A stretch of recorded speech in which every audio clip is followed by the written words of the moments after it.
some of the ones that did the best. What I thought was interesting is that we had a market that was heavily concentrated on foreclosure advertising. All of a sudden we're looking at the click-through rates and the response rates of ads we're running, and out of nowhere luxury homes is like off the charts. Whether it's because people who have cash don't want to maybe put it back into Wall Street, whether it's because now these things are a relative bargain and people want to ride the run-up. There's a variety of reasons, but they're performing.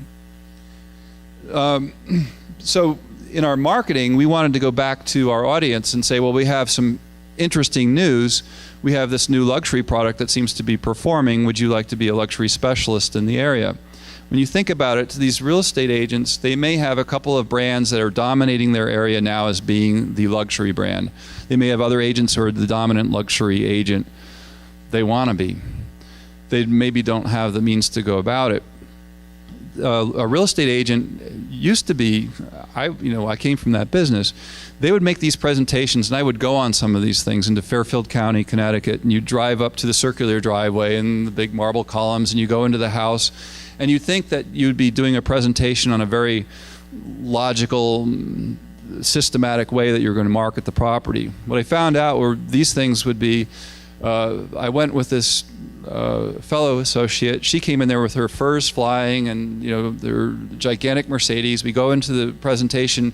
She throws a few of these really glossy magazines down on the coffee table, shows them that their house is going to be featured in there, throws out a few more brochures, talks about the internet advertising, and just on the imagery of all of that, walked away with this contract that was worth hundreds of thousands of dollars in commission.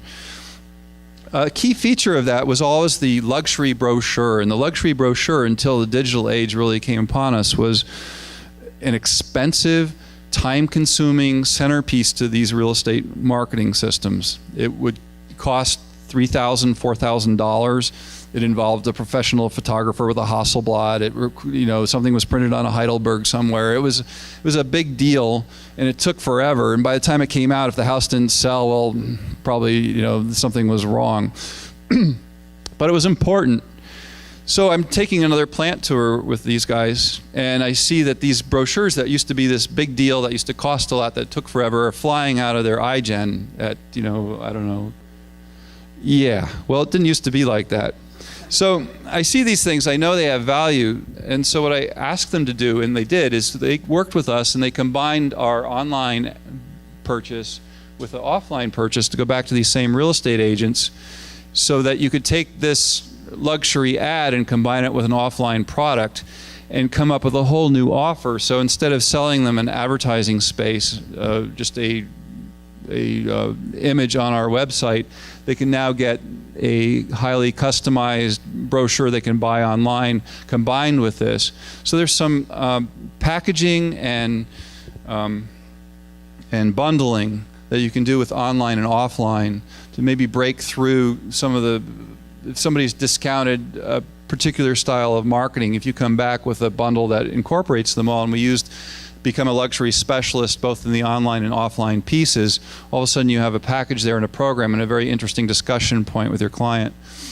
So that gave us some new talking points, and we did this as a small test, and I went back to the salespeople to see if we should continue it, and one said, I just sold $40,000 worth of ad space to one real estate agent because of that thing you had there. So consider bundles that include both products in it. This is the pheromone for real estate agents right now. I went to a convention recently, and anything that's got Facebook on it, like, oh, I have to go there. I just Facebook, and without a clear understanding of what they were going to do with it, they just had to be there. So what we did is try to combine that, and first of all, go back to the real estate community and say, this was one of the original social networking pioneering groups, really, when you think about it. These are the kind of things that they did before, was the PTA, the Kiwanis Club, they get involved in community things. They didn't walk in there and say, hi, well, yes, this is nice to join you here at the PTA. I have a new listing for $39.5. Would you like? What they would do is they would join these things, they would start to create some relationships. People would find out they were in real estate, and they'd start to eventually work with them.